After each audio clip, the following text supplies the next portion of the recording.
प्रिय दर्शकों, हम बात कर रहे हैं गोचर फल की। आज अभी पिछले वीडियो में मैंने बात की थी सूर्य का गोचर फल। आज हम बात कर रहे हैं चंद्रमा का गोचर फल। चंद्रमा से पिछली क्लास में मैंने बताया था चंद्रमा से सूर्य का गोचर फल। आज हम बता रहे हैं चंद्रमा से चंद्रमा का गोचर फल, यानी कि जो जिसे हम दैनिक गोचर फल कहते हैं। चंद्रमा से चंद्रमा को दैनिक गोचर फल कहा जाता है। दैनिक गोचर फल का अर्थ हुआ आपका प्रतिदिन का गोचर कैसा रहेगा, यानी कि आज का दिन कैसा रहेगा, उसको जानने के लिए हम चंद्रमा से चंद्रमा को ध्यान में रखते हैं। अब चंद्रमा से चंद्रमा केवल यही नहीं बताता है कि हम शुभ रहेगा अशुभ रहेगा, इसकी चीज़ें और भी हमें अन्य चीज़ों को भी देखना पड़ता है। चलते हम देखते हैं इसको। मान लेते हैं उदाहरण के तौर पे, आज फिर हम मेष लग्न ही ले रहे हैं, मेष राशि ले रहे हैं। चंद्रमा जब लग्न में होगा, यानी कि जन्म के समय जहाँ चंद्रमा था वहाँ होगा, उससे तीसरे होगा, उससे छठे होगा, सातवें होगा, 10वें होगा और 11वें होगा। पिछली क्लास में मैंने बताया था कि चंद्रमा 10वें हमेशा एकादश में कोई भी ग्रह शुभ फल ही देता है। ठीक है, तो यहाँ पे मैंने लिख दिया आपको शुभ फल कहाँ मिलेंगे। चंद्रमा से चंद्रमा का, चंद्रमा से चंद्रमा, चंद्रमा से तीसरे, छठे, सातवें, 10वें और एकादश। अब फल क्या होंगे? भाव के अनुसार फल होंगे। भाव के अनुसार, जिस भाव में जाएगा उसके अनुसार अपना फल वो देगा। लेकिन देगा कब, वो आगे बताएंगे। फिर इसके अशुभ फल कहाँ होते हैं? चंद्रमा कहाँ कहाँ जाता है प्रतिदिन? जो अशुभता देता है दूसरे भाव में, चौथे भाव में, 5वें भाव में, 8वें भाव में, 9वें भाव में और 12वें भाव में। चंद्रमा से चंद्रमा, जब चंद्रमा से चंद्रमा यहाँ आएगा तो क्या करेगा? ये व्यय भाव है तो व्यय देगा। कुछ बीमारी दे सकता है, कोल्ड कफ जुकाम छोटी मोटी बीमारी दे सकता है। जैसा आपकी दशा हुई, दशा हमेशा बीमारी हमेशा इस भाव के हिसाब से देखी जाती है।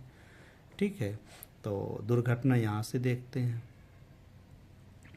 दुर्घटना भी दे सकता है। ठीक है, और अस्पताल यहाँ से देखते हैं, ये अस्पताल भाव भी है और खर्च भाव भी है, विदेश भी है, बहुत सी चीज़ें हैं। इस किसी अगली क्लास में बताऊंगा इसको।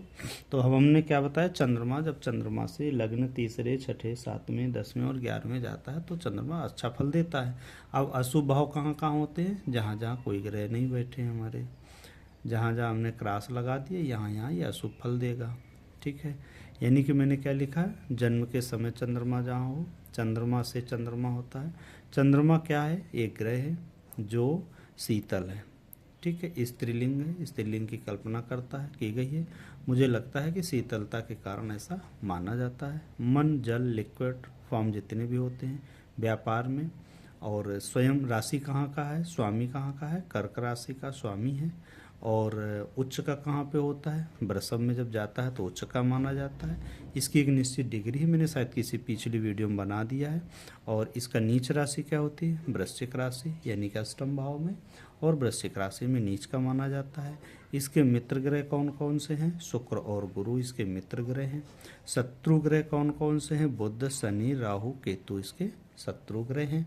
अब क्यों गुरु हैं शत्रु, इसके विषय में तो कुछ कहानियां हैं, आपको समझनी पड़ेंगी। राहु शनि पीड़ित करते हैं, विषयोग बनाते हैं, राहु और केतु से ग्रहण दोष बनता है। ठीक, ये पिता पुत्र होने के संबंध में इन्होंने अपनाया नहीं था, इसलिए बुध चंद्रमा को अपना शत्रु मानते हैं। अब गोचर बस इनको देखा जाता है।